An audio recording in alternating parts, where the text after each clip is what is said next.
क्या आपने कभी सोचा है कि जिस साधारण से दिखने वाले बेलपत्र को हम हर सोमवार महादेव पर चढ़ाते हैं, उसके भीतर साक्षात शक्तियों का एक पूरा ब्रह्मांड बसता है।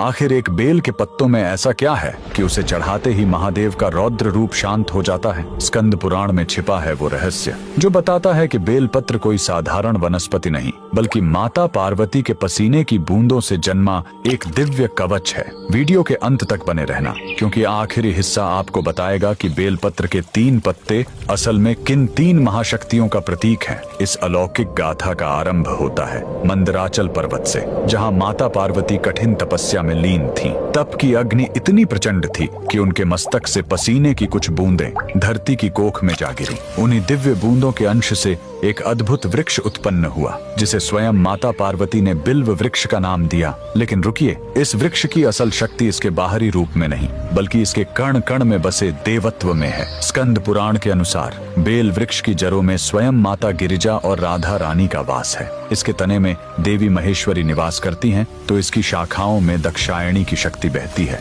यहाँ तक कि इसके पत्तों में माता पार्वती और इसके फलों में साक्षात देवी कात्यायनी विराजती हैं। क्या आप जानते हैं, इसके नुकीले कांटों में भी करोड़ों शक्तियों का पहरा माना गया है। अब प्रश्न उठता है कि आखिर महादेव को ये इतना प्रिय क्यों है? महादेव का स्वभाव अग्निमय और रौद्र है। वे विष के प्रभाव और ब्रह्मांड की ऊर्जा को अपने भीतर समेटे हुए हैं। बेलपत्र की प्रकृति अत्यंत शीतल और शुद्ध होती है। जैसे ही ये पत्ता शिवलिंग को स्पर्श करता है, यह महादेव की उस प्रचंड ऊष्मा को सोख लेता है और उन्हें परम शांति प्रदान करता है। इसके साथ ही इसके 3 पत्ते कोई संयोग नहीं है। ये साक्षात महादेव के त्रिनेत्र, उनके त्रिशूल और सृष्टि के त्रिदेव ब्रह्मा, विष्णु, महेश के प्रतीक माने जाते हैं। शिव पुराण कहता है कि जो भक्त एक बेलपत्र भी श्रद्धा से अर्पित करता है, उसके 3 जन्मों के पाप ऐसे नष्ट हो जाते हैं जैसे अग्नि में तिनका। यह केवल एक पत्ता नहीं, बल्कि भक्त के पूर्ण समर्पण का हस्ताक्षर है। तो अगली बार जब आप बेलपत्र